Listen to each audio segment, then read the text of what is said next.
It started with a sound that didn't belong to Earth. A low, ripping hum tore across the sky in the middle of a cold March night, like the atmosphere itself was groaning. I was out back in the shed, fixing the damn generator again, when I saw the flash. Not thunder, not lightning. Something hotter, brighter, too controlled. It lit the whole tree line behind our property like the 4th of July. I dropped the wrench, stepped out into the yard, and looked up just in time to see it break through the clouds. A ball of flame, trailing smoke, spiraling fast and heavy. But even as it burned, I could see metal, engine parts, panels, lights. That thing wasn't falling. It was trying not to crash. But it was too late. It hit about 4 miles north, near Old Fort Chatham. The ground shook beneath me. Birds went wild in the trees. Then came silence. At first I thought maybe it was a military jet. Wouldn't be the first time. But in the morning the news had nothing. Not a whisper. No satellite crash. No test flight.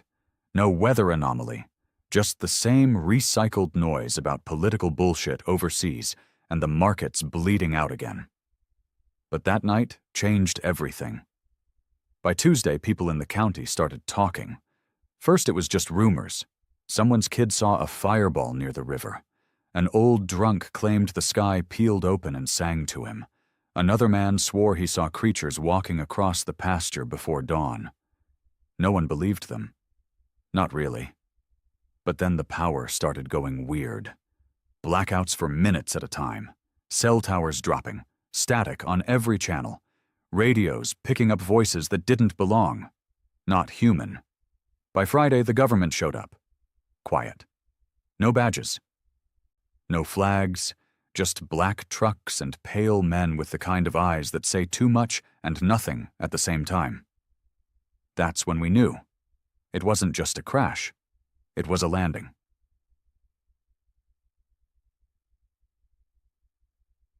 The first time I saw one of them, I was hauling lumber out behind town. I'd gone to help fix up Daryl's barn after that last ice storm. His kid, Ronnie, came running out of the woods, pale as bone, screaming about a thing near the creek. We followed him, half expecting a coyote or maybe a bear. What we found was nothing like that.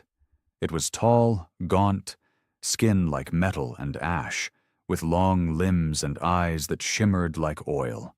But it was limping, hurt. Its left arm hung at a bad angle, something green and wet leaking from a tear in its side. It looked at us, real slow, like it was asking for something without knowing how. Daryl raised his shotgun. I grabbed his arm. "Don't," I said. "It's not trying to fight." "It's a damn alien," he hissed. "You out of your damn mind?" Maybe I was, maybe I still am, but something in that thing's face looked too much like pain, like someone lost and broken, not dangerous, just trying to live. I took off my flannel, stepped forward, and covered the wound. It didn't flinch, just looked at me, and blinked, slow and steady like it understood. We took it to the shed behind Daryl's place, cleaned the wound best we could. It didn't speak, not in words, but it tried.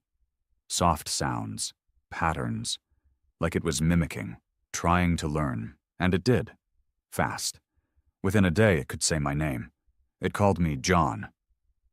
Not long after, others came. Not many, maybe a dozen. Wounded. Starving. Scared out of their minds. I don't know if they were soldiers, civilians, or scientists. Hell, I don't even know what planet they were from. But I knew this. They didn't come here to conquer. They came here to escape something worse. And we, me, Daryl, and a handful of others, we chose to help. To hide them. Feed them. Keep them safe. Even when the government came knocking. Even when neighbors started disappearing. Even when the first body turned up. The body was found near the lake. His name was Harold Dean. 64 years old, ex-Marine. Lived alone. Didn't talk much unless you talked guns or God. Folks called him Old Steelhead, 'cause he used to fish every morning before the sun even had a chance to blink. Found him face down in the mud, his dog still tied to a tree, barking its damn heart out. Throat slit. Clean. Too clean.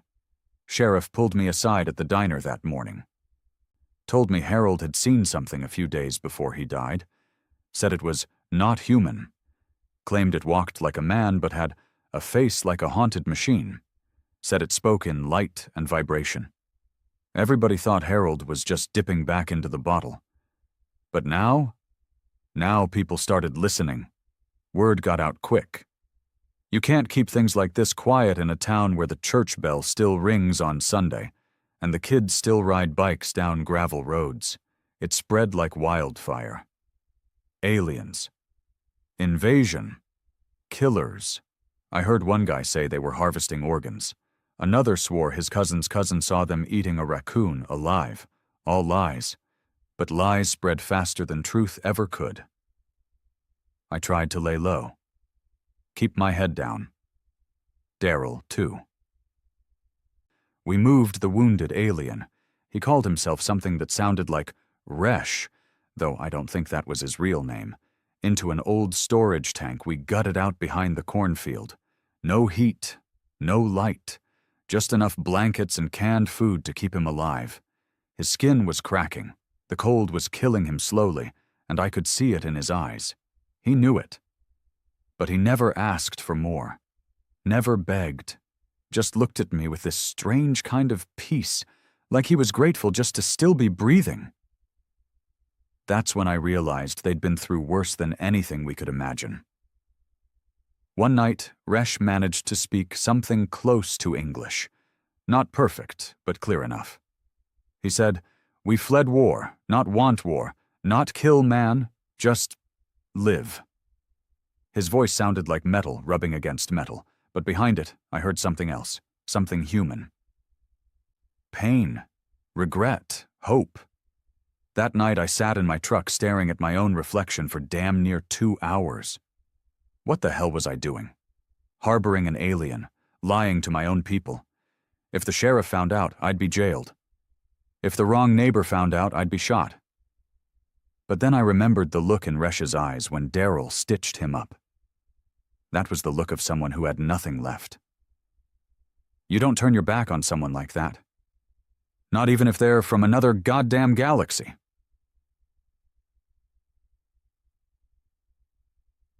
Then came the lockdowns. The government finally went public, said there'd been an unidentified incident involving non-human biological entities. They didn't say the word aliens. They danced around it. But the message was clear. Be afraid. Stay home. Trust us. Trust them? The same people who sent unmarked vans and black helicopters and told grieving families their loved ones had died from natural causes after being found with scorched holes in their chest? Nah, I'd rather trust the thing bleeding in my barn. They started searching homes. Quiet at first. Just the outliers, the loners, the poor. They hit Luther's place one night, tore the whole damn trailer apart, claimed they were looking for classified tech. Found nothing. But 2 days later, Luther vanished. Folks started whispering about black bags and night visits. Fear crept in like a slow gas leak. Silent, invisible, deadly. And that's when the town turned on itself. People began reporting each other. One woman said her neighbor had blue light leaking from his basement. Turned out to be a damn bug zapper. Didn't matter. Cops came in anyway. Dragged the man out in front of his screaming kids. Nobody saw him again. We started living in 2 worlds. Daylight for smiling, nightfall for hiding. And every night I walked food out to the barn.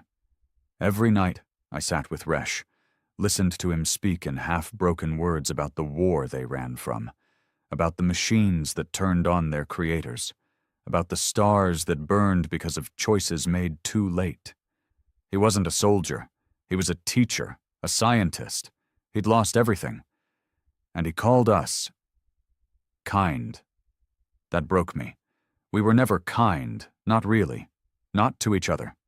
Not to outsiders. We locked kids in cages and shot men in the back and let people die just 'cause they looked or prayed or loved different. But to him, we were kind, 'cause we didn't kill him on sight.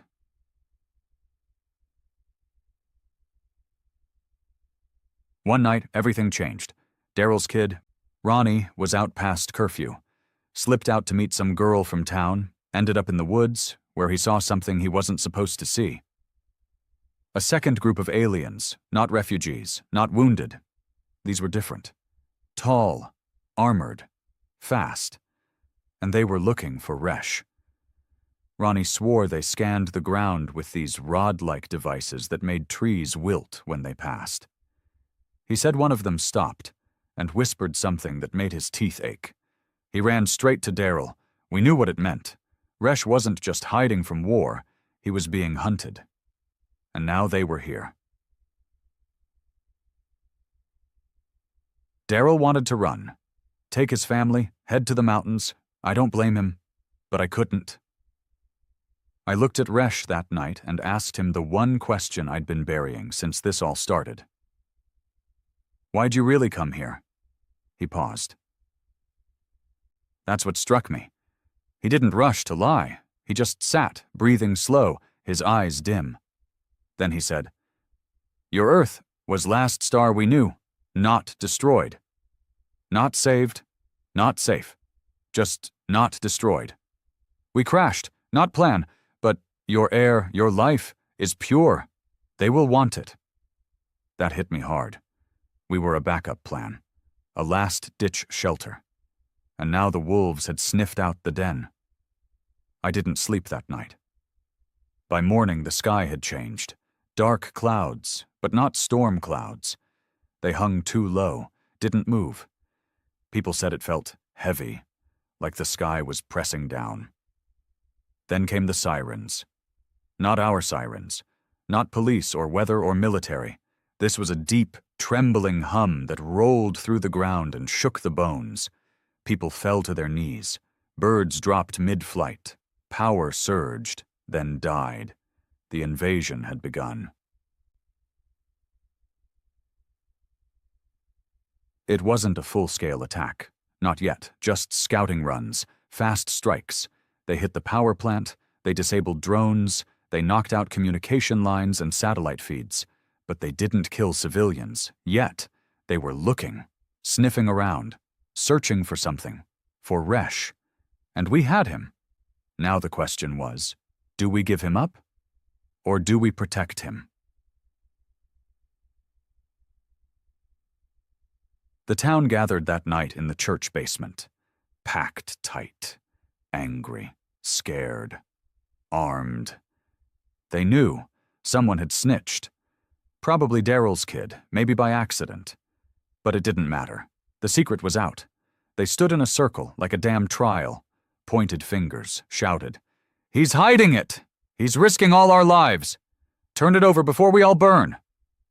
I stood in the middle, could barely breathe from the heat of hate pressing in. Then I said what I had to say. He's not a killer. He's not a threat. But what's hunting him? That's the real danger.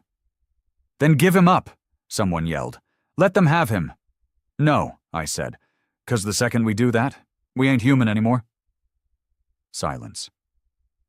Then the sheriff stepped forward. He looked old, tired. His hand rested on his holster. You really think you can protect it? He asked. No, I said, but I'll damn well die trying. He stared at me for a long moment. Then he said, Then you'd better get ready.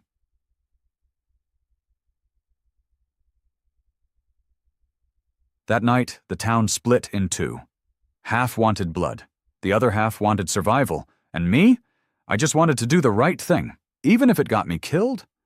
Because somewhere along the way, this thing in my barn, this alien, this stranger, it became something more. It became my responsibility. The next 3 days were the longest of my life. People stopped looking you in the eye, even the ones you'd known for years. The same neighbor who used to bring me tomatoes from her garden now walked on the other side of the street, clutching her kid's hand like I was carrying some disease. The other half, Those who quietly agreed with me, they said nothing. No pats on the back. No open support. Just silence. And silence in times like these isn't neutrality. It's survival. No one wanted to be next. We started calling them the cleaners. That's what Resh called them once, I think. Not their name, just a word that made sense in our tongue. They weren't soldiers. Not in the way we understand it. They were executioners. Not sent to invade, just to erase. And now they were hunting. Not just Resh anymore, but us, the humans who sheltered them, protected them, chose to show mercy when fear demanded blood. It happened on a Thursday night, rain pounding the roof, wind screaming like the sky was in pain. I was inside the shed, checking on Resh, wiping the sweat off his forehead, if you could even call it that. His skin had gone dull, almost gray. Whatever life he had left, it was fading fast. The air on Earth, it helped, but barely. He needed his own kind. He needed home. And we were his last mistake. Suddenly the door flew open. It wasn't the wind. Daryl stood there, soaked, his hat gone, shirt plastered to his chest. "We got a problem," he said out of breath. "Big one." I stepped outside with him. He didn't say anything, just pointed toward the far end of the field, near the old radio tower. Through the rain, I saw them, figures moving in that not quite human way, too fast, too smooth, like snakes wearing skin. "They're here," he said. I looked back at the barn. "They know?" Daryl didn't answer. He didn't have to. We moved Resh to the root cellar under my house that night. It was tight, damp, filled with dust and spiderwebs. He didn't complain, didn't flinch, just lay down slow, breathing shallow. "You run," he said. "You go. Leave. Live." I almost laughed. "Too late for that, friend." He tried to reach for my arm, but his fingers barely moved. "You good," he said. "Kind." I felt my throat tighten. I hadn't cried in years, not when my brother died, not when Mom passed. But something about hearing those words from a dying thing that wasn't even from this world, it hit a nerve I didn't know was exposed.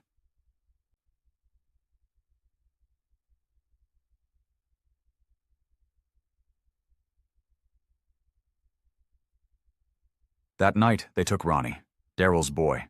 He'd snuck out again, probably trying to catch a glimpse of the things. I don't know if he wanted to warn them, fight them, or just understand them. But the cleaners found him first. They didn't kill him. They took him, left his shoes behind, and the sound of him screaming into the rain, echoing down the valley like some kind of funeral song. Daryl came to me the next morning, broken. Didn't say a word. Just sat on my porch, soaked in blood and rain, gripping a shotgun like it could bring his son back. "I shouldn't have told you to hide that thing," he said finally. This is on us." I didn't argue. He wasn't wrong. But he wasn't right either. This was on them. The cleaners. The ones who hunted survivors like they were stains on a clean shirt. I looked him in the eye and said, "We're not done yet." He nodded, slow, like he'd made peace with the fact that he was going to die. We made a plan. Not a good one, not a smart one, but it was all we had. There was an old military relay station 5 miles outside of town, shut down after the Cold War, rusting in the woods like a forgotten god. But it still had a satellite uplink. Daryl worked with comms back in the day. Said if we could get a signal out, maybe we could call for help. Not from the government, they'd already chosen sides, but someone out there. Another ship, another refugee, maybe someone still listening. We packed Resh in the truck that night, wrapped in blankets, weak as hell, barely breathing. Daryl drove. I sat in the back with the shotgun. We didn't take the roads. We went through the fields, the brush, the flooded creek beds. It was slow, rough, and stupid. But we made it. Almost. They found us near the edge of the woods. 2 of them, fast, no warning. They didn't make a sound, just appeared like ghosts out of the trees. Daryl hit the brakes, and I flew forward, smacking my head against the metal. The first one hit the hood, claws ripping through the engine like paper. The second circled around, reaching for the doors. I didn't think. I fired, point blank, straight into its face. The thing screamed, this horrible, high-pitched shriek that made my skull ache, and dropped back. The second one leaped toward me, but Daryl gunned it. We slammed through a fence, bounced over a ditch, and somehow, by some miracle, we made it to the tower. The station was half buried in vines and rot, but the dish still stood, pointing into the heavens like a question no one had answered yet. We carried Resh inside. He was cold now, barely alive. Daryl got to work, fired up the old console, fingers flying over the keys like it was 1986 again. Static poured through the speakers. No voices, just noise. "I don't know if this thing still works," he muttered. "Might just be talking to ghosts." "Then let's make sure they hear us," I said. We boosted the signal, pushed power through every damn wire we could find. We gave that dish our last breath. And then, a sound. Not human, but not theirs either. A response. Just one word, repeated in a tone that felt familiar. "Hold." We'd made contact. Resh stirred then, eyes fluttering open, lips trembling. He whispered something in his language. I didn't understand it, but the way he said it, it was like a prayer, like hope. And then he died, right there in that tower. Cold, weak, but not alone. We buried him behind the relay station. No cross, just stones. I carved his name into the biggest one, or at least what I thought was his name. Resh, teacher, scientist, fugitive, friend. We went back to town with nothing left to lose, and that's when we saw what the cleaners had done. Half the town burned, houses reduced to ash, people gone. Not just the ones who helped, the quiet ones too. Anyone who looked like they might have had a thought that wasn't fear. It wasn't just a purge, it was a warning. We'd chosen mercy, and now we were paying in blood. The sheriff was dead, hung from the old flagpole by his own belt. A note pinned to his chest with a kitchen knife. Sympathy is weakness. The last straw wasn't Resh. It wasn't Ronnie. It wasn't the town burning. It was when they came for Daryl's wife, middle of the day. They just walked into her shop and slit her throat in front of a dozen people. Didn't take anything. Didn't say a word. Just left her there, bleeding. Eyes open. Daryl didn't cry. He didn't scream. He just loaded his rifle, packed a bag, and said, "It's time." And I knew exactly what he meant. We didn't bury her, didn't have time. Daryl wrapped her body in a blanket and laid her on the living room floor, right where she fell. Her blood still soaked into the floorboards when he closed the door behind us and said, "She wouldn't want a grave yet. Not till this is finished." I didn't argue. What do you say to a man who's already died inside?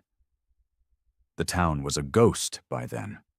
Stores looted, schools boarded up, roads empty except for black-suited patrols who didn't talk, didn't blink, and didn't ask questions before shooting. The cleaners didn't just destroy lives, they erased them. Neat, precise, like data being deleted off a drive. Every morning, another home would be burned down. Another name would vanish from conversation. It wasn't a war. It was a reset, and I was getting sick of watching it happen. Daryl and I set up shop in an old grain silo just outside county limits. One road in, none out. We blocked the entrance with tractors, rigged the field with tripwire and pipe bombs left over from the quarry crew back when things still made sense. We turned into ghosts ourselves. By day, We scouted, listened, mapped patrols. By night, we planned. We weren't soldiers, but pain makes you smart. We knew what they wanted. They weren't wiping the whole town, just the parts infected with kindness. They weren't scared of humans. They were scared of humanity, the part that still dared to care. That's what Resh had told me in his last days. They could fear your heart, not your guns. That stuck with me. So we used it. We found survivors, scattered, angry, scared, people who'd lost kids, wives, homes. We brought them in one by one, quiet, careful, and we didn't preach hope. We gave them purpose. They didn't want speeches, they wanted payback, and I was happy to give it to them. The first strike came on a Sunday night. We hit their checkpoint near the feed store. 4 cleaners. No warning, just fire and steel and fury. We lost 1 man, Tommy. Young mechanic, barely 20, but they lost 4, and for the first time, one of them bled. It wasn't red, it was silver. That changed everything. Rumors spread, they can be killed. You'd think that'd be obvious. But fear twists logic. The moment we proved they could bleed, something shifted. People who'd been hiding for weeks started creeping back into the light. And not just to survive, but to fight. We weren't an army. We were a memory, a reminder, a whisper that humanity still had teeth. We called ourselves Ashmen, not because we rose from ashes, but because we were made of it now. Everything burned, and we were what was left. We took back the school, then the gas station, then the old mayor's office where they kept their equipment. Daryl found a drone helmet, some kind of psychic tech, or maybe bio-synced neural thing. When you put it on, you could hear static that wasn't from Earth. He wore it anyway. "Feels like I'm staring into hell," he said once, laughing without smiling. But he kept it on. And sometimes, he knew where they'd be before they got there. We didn't question it. One night, about 3 weeks into the fight, I woke to a sound I hadn't heard since Resh died. A voice, not human, but not hostile. It came from the old military radio we'd salvaged from the relay station. Faint, scattered, like it was dragging itself across stars just to be heard. It said one word. "Coming?" That was it. No coordinates, no name, just a promise. I told Daryl. He didn't say anything, just loaded more shells into his shotgun and handed me a bag of explosives. That was his way of hoping.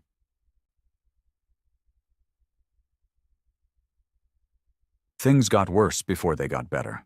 We won battles, but they won moments.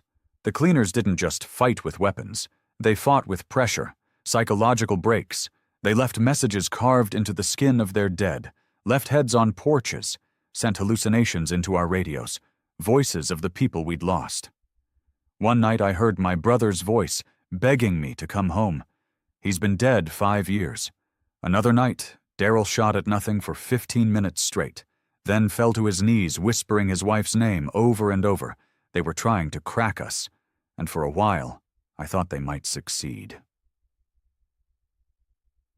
Then, something changed. The sky.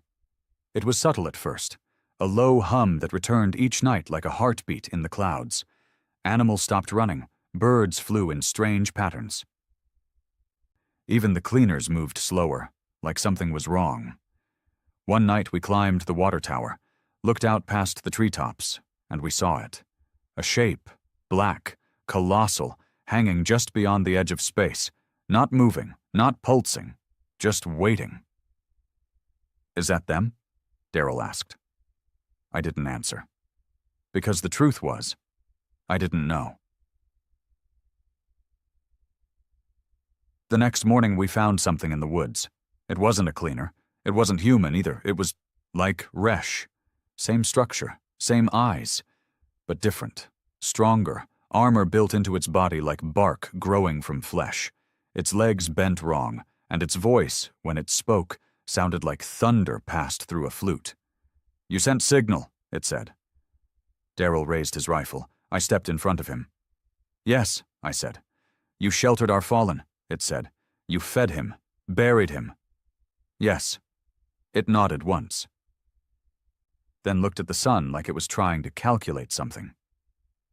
You were not meant to be involved, it said. Too late for that, I said. We're neck deep now. It turned to me. You fought them. We bled, I replied. It was quiet for a long moment.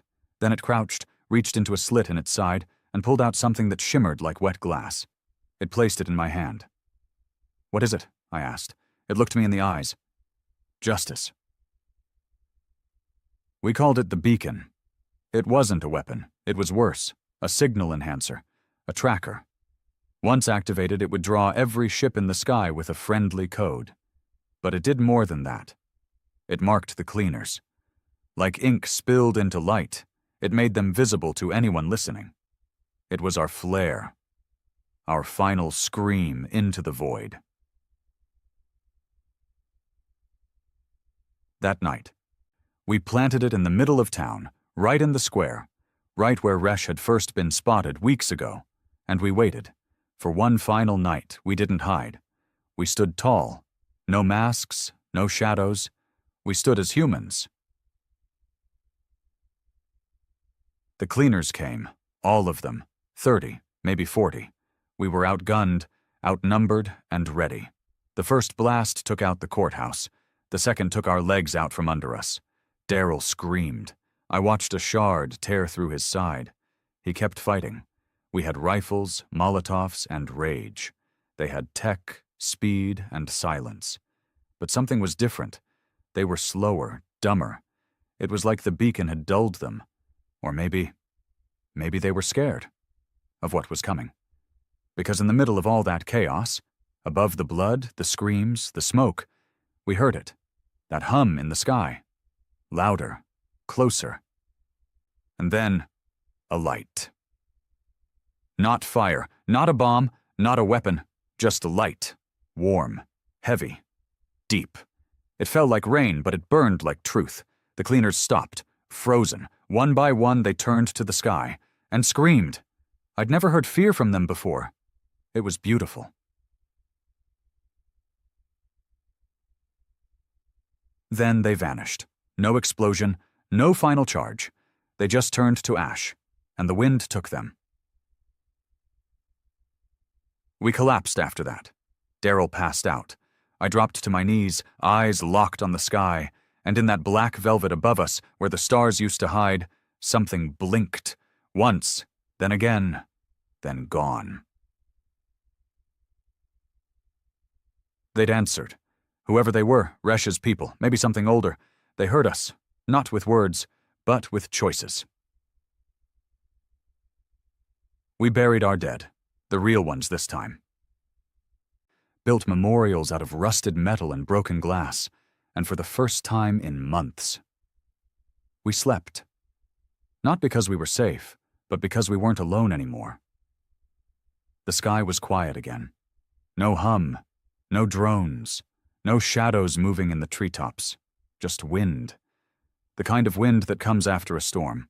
Cool, damp, smelling of dirt and death, but also peace. At least that's what it pretended to be. The beacon had done its job. The cleaners were gone, erased like chalk off a blackboard.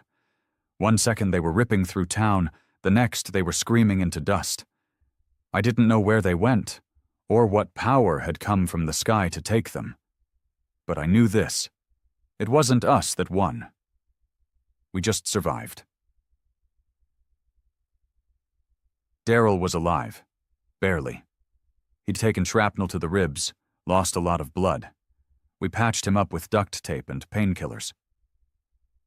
He never complained, said less than usual, spent most of his time sitting on the old church steps, staring out at the street where his wife used to sell homemade jam. She hated this town, he said once. Said everyone smiled too much. I sat beside him, the weight of silence between us like a third person. She ever say why she stayed? I asked. He didn't look at me, just nodded slowly. For me. We didn't say anything after that. The survivors gathered at the firehouse the next week. What was left of us, anyway. Maybe 50 people. Once this town had over 1,200. Now just a few dozen bruised, starving ghosts with eyes too tired to cry. A woman named Sandra took the lead. Used to be a teacher. Middle-aged, sharp-tongued, didn't tolerate bullshit. She stood on the back of a busted truck and spoke like she was born for it. We're not waiting for FEMA. We're not waiting for the state. We build or we die, that's it. Most people clapped. Not loud, but enough. Me? I just watched, because I knew what they didn't. The hard part wasn't over. It was just beginning.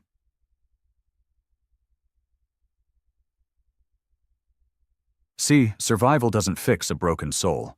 The town had cracks, deep ones. Before the crash, before Resh, before the cleaners. This place had always carried poison in its veins. Now it was just easier to see. 2 nights later, a man named Bill Summers showed up. Used to be a mechanic, big voice, bigger ego, the kind of man who spent more time running his mouth than using his hands. He had a shotgun slung over his back, and a message in his tone. "We need to talk about what we let happen," he said to the crowd, "about who brought this on us." I knew where it was going before the words left his lips. "They sheltered one of those things," he said, "fed it, protected it, lied for it." Eyes turned toward me. Daryl stood up beside me, stiff and slow. Bill didn't flinch. He raised his hands, acting calm, like a preacher asking for donations. "I'm not saying we kill anyone, but we can't just pretend it didn't happen. There needs to be accountability." No one spoke. Silence again. The real kind. The one soaked in fear. He pushed harder. "They brought death to our families, our homes. And now we're just going to let them walk free? What happens when the next one crashes here, huh? We roll out the red carpet again?" I stepped forward. "I held him in my arms while he died," I said. "And he was more human than you'll ever be." That shut him up for a second. Then came the smirk. "That alien didn't take my daughter," he said, "but the things chasing him did, and you let him in."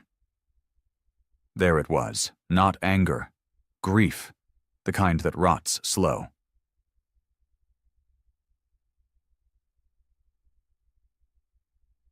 That night, someone painted my house with red paint. "Traitor" in big letters across the siding. Didn't even bother to knock. Just made a statement and ran like a coward. I didn't clean it, left it there. Let the truth rot in the sun like everything else in this place.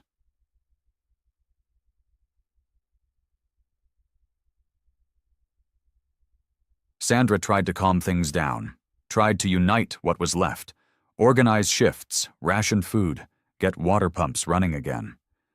But it was like trying to sew a wound that was still bleeding. Half the town wanted to rebuild. The other half wanted revenge. Not just against the cleaners, but against the idea that we'd ever shown mercy to something not like us. 3 weeks passed. The ship in the sky, whatever it was, stayed silent. It didn't land, didn't speak, didn't blink, just hovered out of reach like some god staring at its failed creation. Sometimes at night, it pulsed. A soft glow that made the dogs bark and the windows rattle. We didn't know what it wanted, but it didn't leave. And we weren't sure if that was a good thing or a bad one. Then the boy came. Must have been maybe 12. Dark skin, bright eyes, barefoot and shivering. Showed up at the gate one morning, hands raised, mumbling words we didn't understand. He wasn't alone. Behind him, limping and broken, were 4 more. Aliens. Not like Resh. These ones were smaller, greener, skin flaking, eyes sunken. Refugees. Real ones. More of them. We didn't know where they'd come from. Maybe they'd been hiding in the hills. Maybe they'd followed the signal from the beacon. But they were here now, and they were starving. I brought them food. Daryl brought blankets, Sandra brought medicine, and Bill brought a rifle. "This ends now," he said. I stood between him and the boy, my heart thudding in my chest. "You pull that trigger, and you're not just shooting them," I said. "You're killing us." "They'll bring more," he said. "And more, and then what? We feed the galaxy?" I stepped closer. "Maybe that's what makes us human," I said. "The fact that we try." His hands shook, but he didn't shoot. We let them in, built a shelter out of old trailers and tarp. The boy never spoke English, but he smiled when we gave him a jacket. The others, his family maybe, or his kind, we never understood what they were running from. But we didn't need to. We'd seen enough to know what fear looks like, and they wore it every second. A few people left the next day, packed bags, took trucks, drove west, said they wouldn't live in a town that chose outsiders over its own. I didn't stop them. Some ghosts are better left behind. The days got colder. The ship in the sky pulsed a little less. The air felt different, like the beginning of something new. Not peace, not yet, but the possibility of it. Daryl came to me one morning, holding a folded flag he'd found in the ruins of the mayor's office. He handed it to me and said, "I think it's time we decided who we are now." I looked at that flag, stars and stripes scorched and frayed. It didn't feel like the past anymore. It felt like a question. That night, I walked to the refugee shelter. The boy was sitting by a broken lamp drawing in the dirt. Circles, stars, a small figure standing between two giants. He looked up at me and smiled, and I realized then, we weren't just survivors anymore. We were witnesses to the worst of what we could be, and maybe to the best. The sky blinked at 3:17 a.m. That's the exact time everything changed. The ship, silent for weeks, suddenly lit up like a second moon. No noise, no vibration, just light.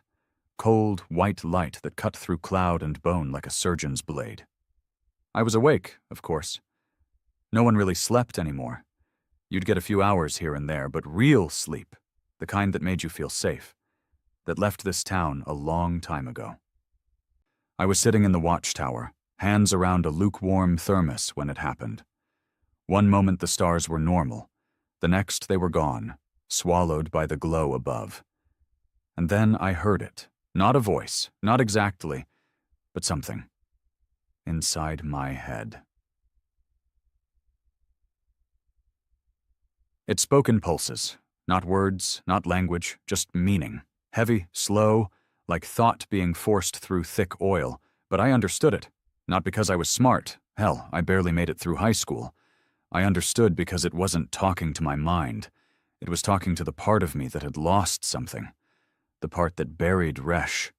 The part that looked in the mirror and saw blood on its hands every morning. It said one thing over and over again: prepare. By sunrise, everyone had seen it. You could feel the tension humming beneath the town like a buried engine. We didn't gather by choice. We gathered out of instinct, like animals before a storm. The survivors, the fighters, the skeptics, the ones who still held on to their hate like a badge. They all came to the square. I stood in the center, unsure why everyone was staring at me like I knew something they didn't. Maybe they remembered the night we planted the beacon. Maybe they thought I was connected to this thing. And maybe I was. I didn't ask for that role, but sometimes leadership isn't about asking. It's about bleeding first. Sandra broke the silence. "What does it want?" she asked. Her voice wasn't accusing, just tired. Daryl stood beside me, thinner now, limping, but alive. He had his shotgun strapped across his chest like always. A part of him now. "They said prepare," I told her. "For what? Bill Summers asked from the back, arms crossed, eyes narrowed. They didn't say, I replied. Then maybe it ain't a warning, he snapped. Maybe it's a threat. The crowd murmured. Or maybe, I said slowly, it's an invitation. That shut them up. But only for a moment. Later that afternoon, a sphere descended from the sky. Not fast, not loud, it just came, as if it had always been there and we'd only just noticed. It landed outside town, right where Resh died. 10 feet wide, black as coal, perfectly round. No seams, no doors, it just sat there, waiting. We sent a drone first, didn't get close. The moment it passed a 50-foot radius, the controls froze. Screen went blank. Second drone burst into flames mid-air. That was enough to keep most people back. But not me. Not Daryl. We walked up to the edge, rifles slung, hearts racing. Think this is suicide? I asked him. Probably, he said. We stepped into the circle, and the world went silent. It was like stepping into a bubble. The wind stopped, the birds stopped, even the sky looked grayer. The sphere pulsed once, and then it opened. Not like a door, it just became open. Inside was nothing, just light, warm, inviting, almost familiar. A shape formed, not solid, like smoke trying to hold itself together. It looked human, male, I think, but it flickered, and when it spoke, the words came directly into my thoughts. You protected the seed. I didn't speak. I didn't have to. You showed mercy when others chose violence. It stepped closer. Its eyes glowed like deep water. You buried our brother. You carried him, fed him, gave him dignity. That was not your burden. Yet you took it. I swallowed hard. Why us? I asked out loud. Why this place? Because your kind still has a choice. That chilled me. What does prepare mean? Daryl asked. The entity turned its head slightly. The war he fled is coming. That was the moment I knew we hadn't survived anything. Not yet. Everything before this had been the spark. What was coming next was the fire.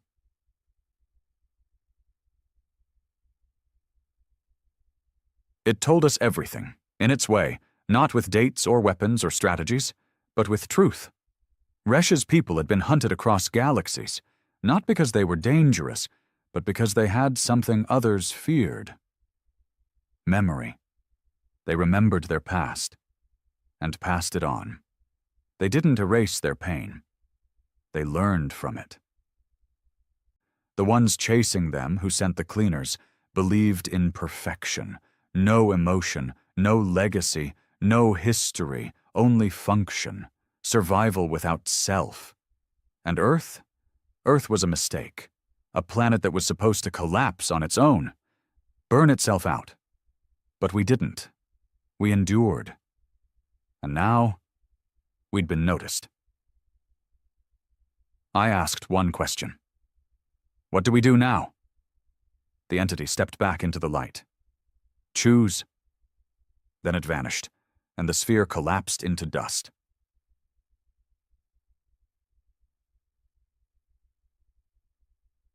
Back in town, I told them everything. Most didn't believe me. Some did. Bill stormed off halfway through the explanation, calling it space propaganda. I didn't stop him. I didn't have time, because the next night, the sky tore open.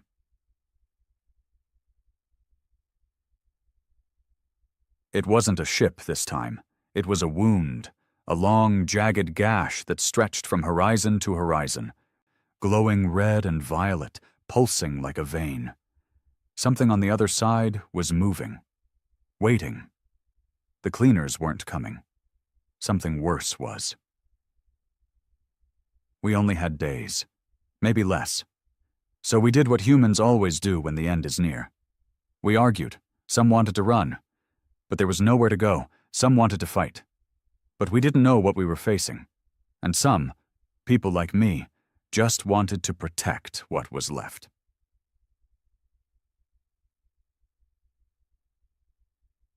That night, Daryl came to me with something in his hands. It was a small, flat device. It glowed faintly. Alien, familiar. "I found it where the sphere was," he said. "Think they left it for us." "What is it?" I asked. He shrugged. "Maybe hope."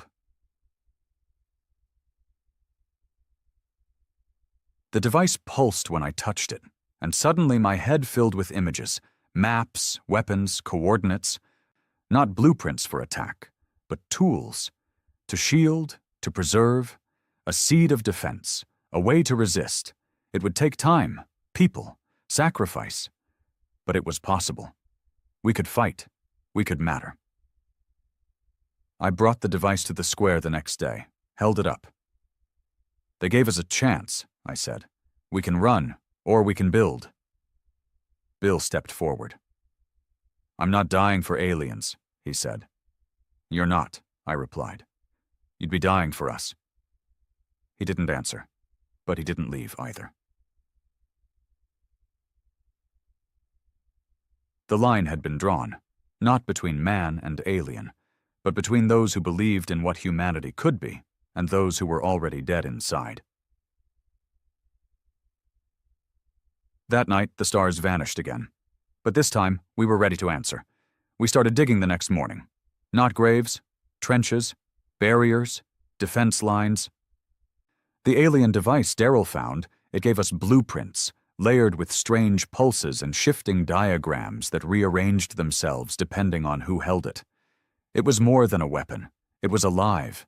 It taught us, like it wanted to survive through us. We built energy nets powered by old car batteries, converted broken-down solar panels into directional pulse shields, welded together scrap to armor our trucks. Sandra led the logistics. I handled the wall crews. Daryl oversaw the energy grids. The boy, the little refugee who never spoke, he helped too. Moved quiet, fast, and somehow always knew what tool we needed next. Nobody questioned him. Not anymore. He wasn't just a guest now. He was one of us. The days blurred together. Sweat, blood, barked orders, meals were fast, sleep faster, the rip in the sky never closed. It hovered like a scar above the horizon, sometimes twitching, sometimes glowing. You could feel the thing on the other side. Hungry. Watching. We didn't know when it would come. Only that it would. Bill showed up again 5 days into the build. He stood just outside the barricade, arms folded, flanked by 5 men. All of them carried rifles. He didn't step forward, didn't need to. His face said enough. Distrust, anger, resentment, but not stupidity. They were there to remind us that half the town still didn't believe in alien salvation, or defense, or the value of protecting anything that wasn't born with 2 arms and red blood. "You sure this is the side you want to be on, John?" he called out across the sandbags. "I already picked it," I said. He nodded once, then turned his back.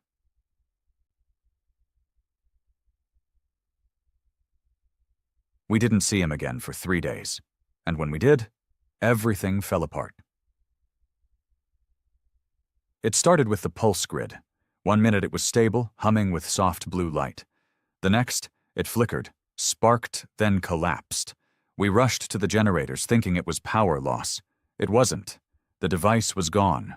Stolen. Panic hit fast, like fire in dry grass. Without the device, the shield plans were useless. The energy nets wouldn't work. The signal mapping stopped. Our defense, our only chance, was now missing. Daryl lost it. He kicked over the table, punched a hole through the metal door of the trailer, and yelled louder than I'd ever heard. Then he said the one name we were all thinking. Bill.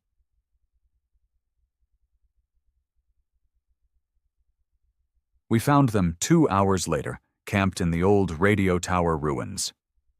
They'd fortified it, barely. Maybe 10 guys total. And right there, sitting in a padded case like a holy relic, was the alien device.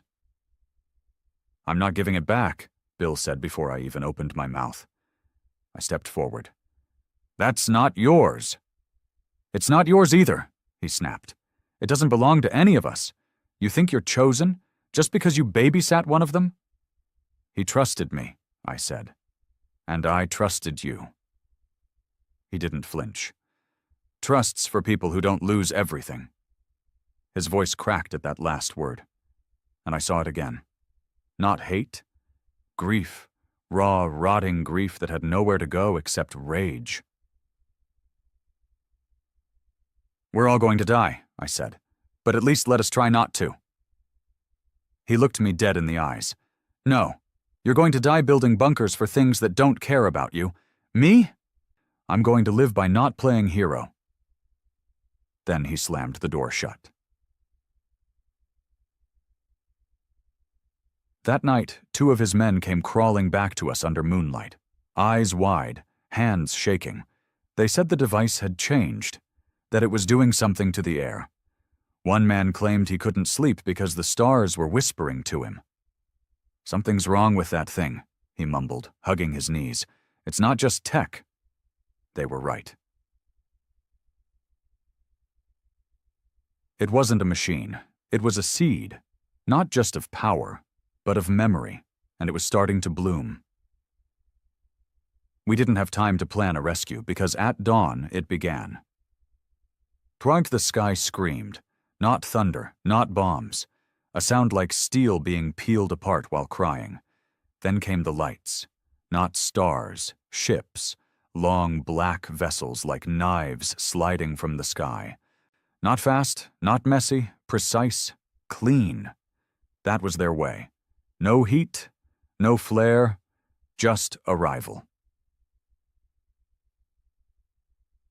We rushed to arm the barricades, activated what little shielding we had left. It sparked weakly, just enough to slow one of them down if it got too close.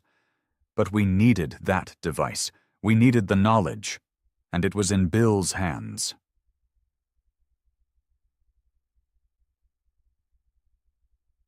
I left Daryl in charge and took 3 men back to the tower. Bill didn't greet us this time. The front door was wide open. Inside, 2 bodies lay face down, charred, twisted, smoke still rising from their backs. And the device, still in the case, but glowing now, vibrating softly. I reached out, and it spoke. Not in words, in pain. I saw flashes, Resh's people screaming, stars consumed in fire, civilizations erased like chalk off a board. I saw cleaners, mechanical and organic, injecting needles into screaming alien children. I saw Resh, hiding, running, begging, and finally I saw Earth, our towns, our cities, Bill, me, a choice. The device stopped shaking and went cold. Outside, one of the ships landed, right in the field where my father used to grow corn. It didn't fire, it just opened, and what came out wasn't human, but it wore a human face.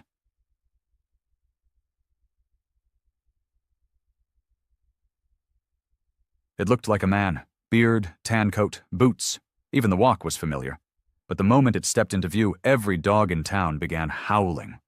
Daryl stood at the edge of the barricade, staring through binoculars. Then he handed them to me. My heart stopped. I knew that face. Gavin. My older brother, dead 5 years, shot in the chest in Afghanistan. Body burned, buried in Arlington. I'd seen the flag, touched the coffin. But there he was, walking toward the barricade like he never left. I stepped out before anyone could stop me. Stood there on the road, heart pounding, memories flooding back. Then he spoke, and the voice was wrong. Soft, cold, like ice crawling into your ears. We missed you, John. I didn't answer. You carry the seed. Still, I said nothing. Give it to us. I gripped my rifle tighter. You're not him. It smiled. No, but we remember him. You see, memory is power, and that's what you humans never understood. It stepped closer. Your grief makes you predictable. Your pain, your guilt, all of it. Data, all of it. Fuel. I raised the gun. You took his face. I took what you loved, because it makes you weak. No, I said, basso, voice shaking. It made me human. Then I pulled the trigger.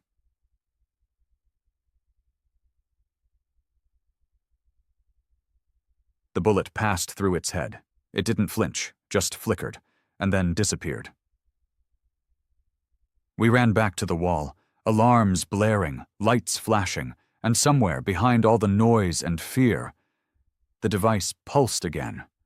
Once, twice, then opened like a blooming flower, and in its core was a choice, a button, a symbol, an ending, or a beginning. We didn't know what it would do, but we knew this much. It wasn't meant for them. It was meant for us. The sky burned purple, not fire, not lightning, just this eerie, low hum that made your chest feel hollow and your ears ache. The rip, the one that split the sky weeks ago, had widened. It pulsed now like a heartbeat, and whatever was behind it, it was no longer watching. It was coming. We stood on the hill near the southern barricade, looking out at the landing fields. The first ship had already touched down hours ago, but more were falling now, like black rain. Sleek, sharp, designed not to crash, but cut. Behind me, the townspeople worked like ants in a storm, hauling supplies, reinforcing positions, loading weapons into the backs of rusted trucks. They moved with desperation, not discipline. We weren't soldiers. We were what was left. And we were tired. The alien device sat in a glass case on the makeshift command table, glowing, pulsing, waiting. Ever since I pressed the side panel and saw that strange, swirling core, it hadn't stopped humming. It wasn't just a weapon. It wasn't just tech. It was a question. And I still hadn't answered it. Daryl limped over to me, shotgun slung across his chest like always, hair grayer now, hands shaking from blood loss and exhaustion. "They're lining up in threes," he said, "about half a mile out. Same pattern as the cleaners. Slow and quiet." He paused. "You know what that means, don't you?" "Yeah," I said. "They're not in a rush." They knew how this ended, or thought they did. We were ants, and they were the boot. Bill came too. Still bruised, still bitter, but he was here, carrying a rifle and a grenade belt, face like stone. No apologies, no explanation, just a nod. And for now, that was enough. Sandra stood at the far end of the trench, giving orders, hands covered in soot. The boy, the refugee child, was next to her, holding a tool that didn't belong to any Earth manufacturer. It glowed softly in his hands, like it had chosen him. He hadn't spoken once in all these weeks, but right now he looked calm, like he'd seen this before. I opened the case. The device pulsed once, and then a panel slid open. Inside was a single slot, palm-sized, alive, waiting for me. Yes, I placed my hand on it. The world blinked. Oh, suddenly I wasn't on Earth anymore. I stood in a sea of stars, galaxies spiraling above me, a million voices whispering in unison, not language, not noise, just feeling, pain, sorrow, hope, fear.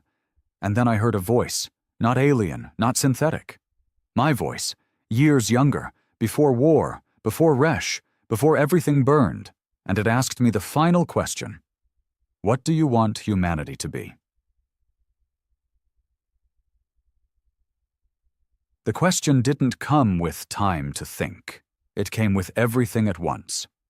Resh's face as he died, Daryl holding his dead wife, Bill standing over the burning remains of his daughter's bedroom, the boy's wide eyes as he watched a planet die. I saw machines tearing memories out of skulls. I saw planets turned into sterile glass. I saw choice erased because someone believed perfection mattered more than pain. I opened my mouth and I answered. When I came back, the sky had changed. It wasn't burning anymore. It was screaming. Ships descending faster now, energy pulses streaking toward the barricades. The first blast hit the grain silo.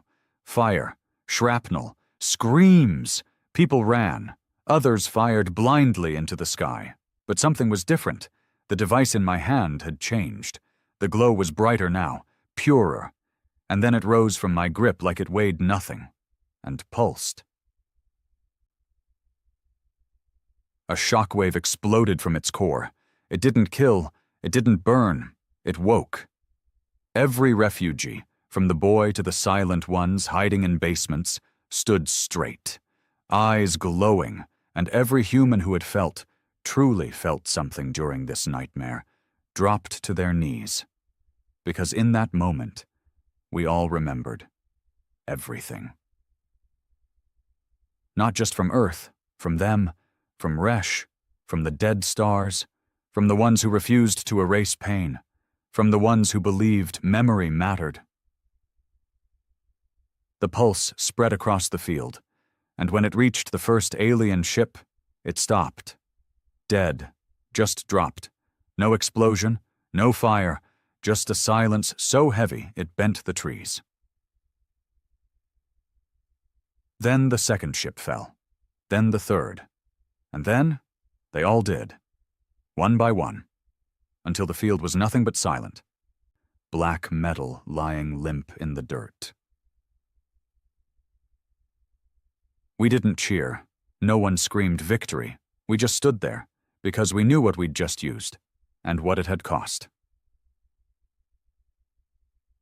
The device fell back into my hand. Dim now. Quiet, but alive. It hadn't just stopped the invasion, it had changed us. In the following days, things didn't go back to normal. They couldn't. We buried the dead. We cleaned up what we could. But some things, the sky, the soil, the parts of us that had touched something bigger, they didn't go back to what they were. The boy finally spoke, not in words, but through the device. He pressed it to a stone, and it projected a final message, a warning. Others will come. Not soon, but eventually. Memory threatens their system. But it also offered something else, a seed. Not literal. A program, something to protect, not just bodies, but truth, history, legacy, pain, preserved with purpose. We called it the Archive, and we buried it beneath the firehouse, right under the town's old flagpole. A month later, Sandra became mayor. Bill left, headed west with 2 trucks and a small group of families, said he didn't belong anymore. I didn't stop him. Daryl stayed. Quiet. Same limp. Same shotgun. But I caught him planting tomatoes once. Didn't say anything. Just nodded. That was enough. Me? I kept the device. It stopped glowing long ago, but I keep it close. Because one day